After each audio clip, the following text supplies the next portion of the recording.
Welcome back. Today we're going to talk about personnel costs. Really important. Whether your agency or organization has 5 employees or whether it has 500 employees, your personnel costs are going to be proportionally the biggest chunk of your budget. So, got some important things to discuss today. So we'll get to it. So, what do we cost? What does it cost us to have employees and have our personnel? Um, there are um, different ranges depending on the type of benefits and services that your organization provides to employees. But typically, what an employee is going to cost you is their base salary and then plus anywhere from 20 to 50%. So just looking at someone's salary doesn't tell you the true cost to the organization. So you want to hire a new employee. Again, we can't just look at base salary and throw that into our budget. We have to take that base salary and then throw in all the extra benefits that go along with a full-time worker. It's a pretty good infographic for you showing kind of some extra costs to employees. We've got extra federal withholdings and taxes, maybe retirement plans. If you're contributing to a 401k and matching your employees' contributions, we have to factor that in. Health insurance is a big one. We are contributing towards premiums for our employees. So what is that costing? What is that plan costing us? And then any extra benefits that you offer your employees. Now for this employee, we can see that this employee Taylor, her wage is a little over $31,000 a year, but there are extra costs of $10,000. So her base salary plus 1/3 is her true cost to the organization. Uh, so you might be seeing FICA and FUTA, all these little acronyms. So what are these? A couple federal um, programs that employers have to contribute towards. First is FICA, the Federal Insurance Contributions Act, and pays towards Social Security and pays towards Medicaid. So this is an organizational cost. Your organization is paying 6.2% of your salary into Social Security, and they're paying 1.45% towards Medicare. Another federal mandate is our federal unemployment insurance. So if an employee loses his or her job, is it eligible for unemployment benefits? This is how those benefits are not necessarily paid to that former employee, but the pool from which the money is taken from. This is how we contribute towards that program. So coming out of the Federal Unemployment Tax Act, the FUTA, and each employee, for each employee, employer pays 6% of the salary on the first $7,000 of that salary. So just about every full-time employee is going to be making more than $7,000 a year. So we can pretty much assume that's $42 per employee per year. If you're doing that quick math in your head, 6% of $7,000 is not $42. It is $420, but we're saying about $42 per employee per year. Most states also have a state unemployment insurance tax on employers. And what the federal government allows us to do is reduce our federal uh, tax rate um, in lieu of that state tax rate. So most states actually pay somewhere around a 0.5% to 0.75% into the federal tax because they're paying the rest to directly to the state. Employers will also be paying into workers' compensation insurance. It's a cost per your employee. The cost is going to vary depending on the type of coverage you purchase, the organization you purchase it through, the company you purchase it through.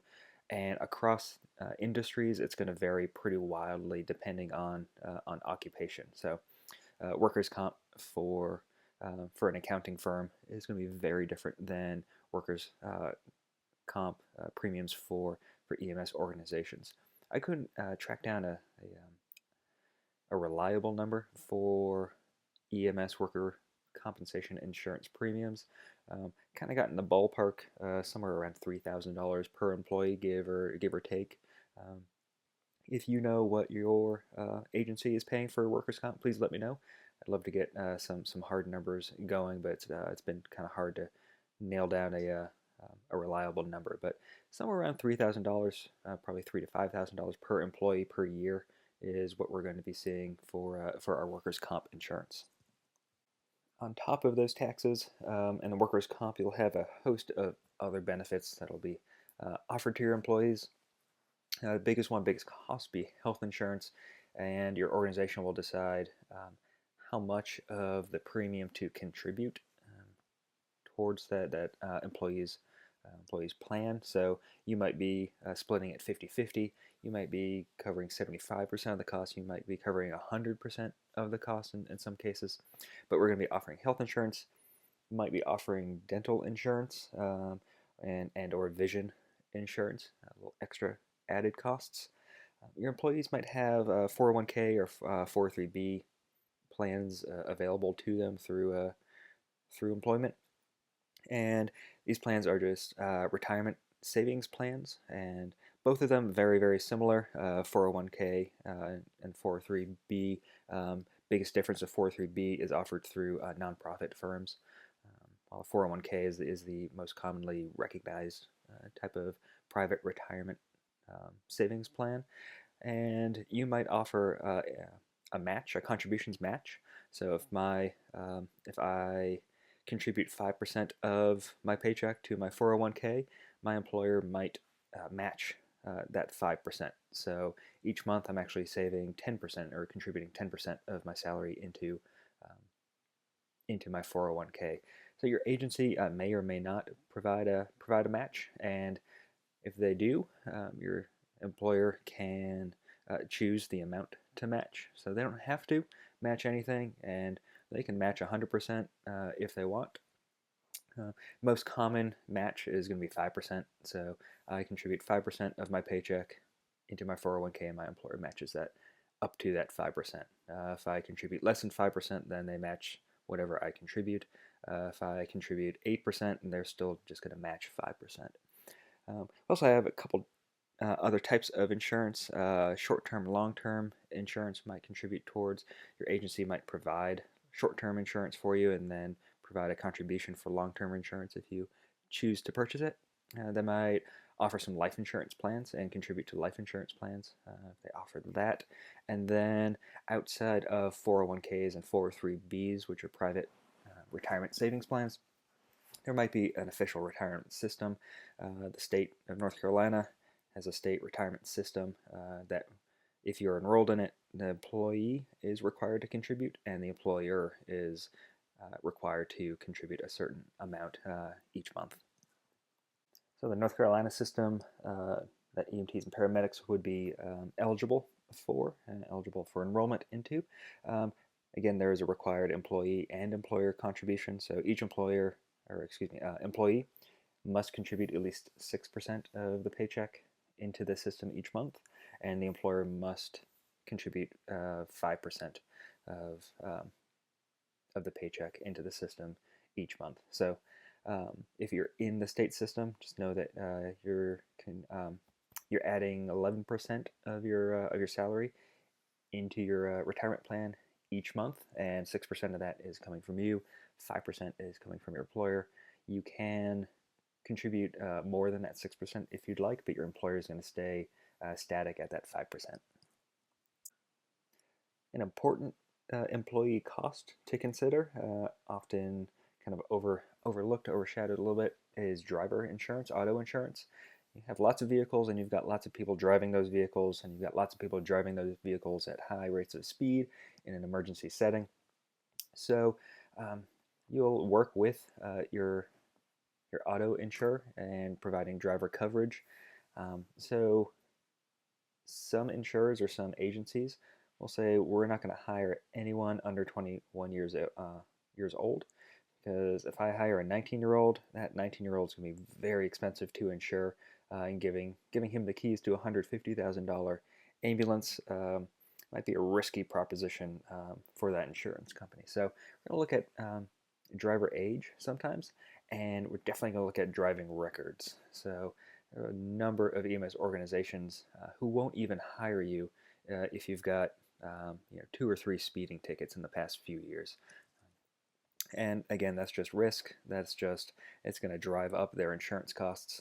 Even if you're 30 years old, if you've got 5 speeding tickets in the past few years, um, you're kind of a risky venture there. So we'll look at age, and we're going to look at sometimes age, and oftentimes we're going to look at your driving record.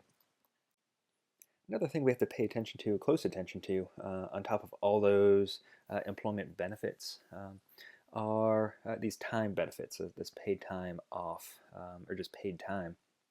So you're going to have either sick time and vacation time or some sort of pool of paid time off where an employee can call out of work, take vacation.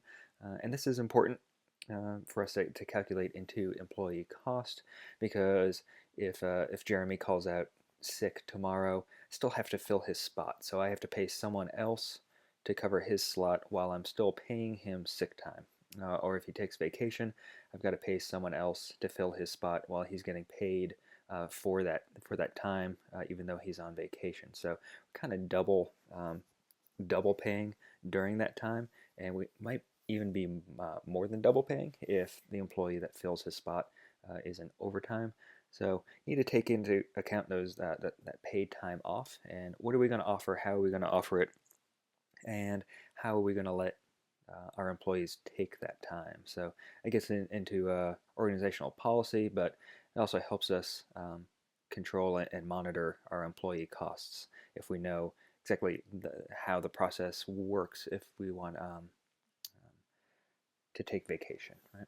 Also, I have to factor in training time, and this is just not necessarily new hire orientation training time, but you got a full-time employee that's been there for 10 years. They're still going to have some training time, and do we pay for that? Do we not? Do we hold 4 hours of Con Ed every month? Are those 4 hours paid? Is it mandatory? Is it non-mandatory? So how are we structuring our training time, and how are we paying for it? Okay, so one more thing to go over real quick before you move into actual salaries. So we've been talking about everything that's salary plus. So we'll talk about salaries here in a moment, but one last thing to think about is the Family Medical Leave Act. This is FMLA, and what FMLA does, if an employee takes FMLA, applies for FMLA, this is unpaid leave up to 12 work weeks. So it's unpaid up to about 3 months or so, and it protects their position is what it does. So you can only take this for qualified reasons, medical and family reasons. If your organization doesn't offer paid maternity leave or paternity leave, you might take FMLA for that.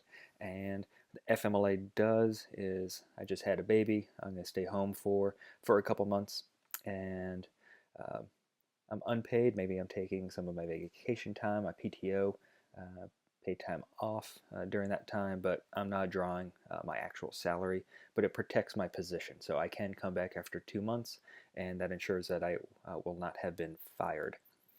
With FMLA, it is mandatory for organizations with 50 or more employees. So if I work for an organization that has 100 employees and I apply for FMLA, as long as it meets that qualified reason, I cannot be denied FMLA. If I work for a smaller organization, it's got 20 employees, and I go to my boss and say I'd like to take FMLA for 2 months, my boss can say no. They're not required to follow FMLA until they've hit 50 employees. But this factors in. So if you're in one of those larger organizations, what's the probability that your employee will take FMLA during that year? If you're in a smaller organization, you can say no, but you can say yes as well. So the decision is up to you. So what is your policy regarding that decision? And if you work for one of those smaller organizations right now, I would suggest tracking down a policy that says do they recognize, do they follow FMLA, yes or no, just in case something happens and you need to take FMLA. Are you going to run into any speed bumps? So if you're in a larger organization, you don't have to worry about it, but in your smaller organizations, it is an organizational decision. Of course, if you have any questions, comments, concerns, even cuss words, please feel free to let us know.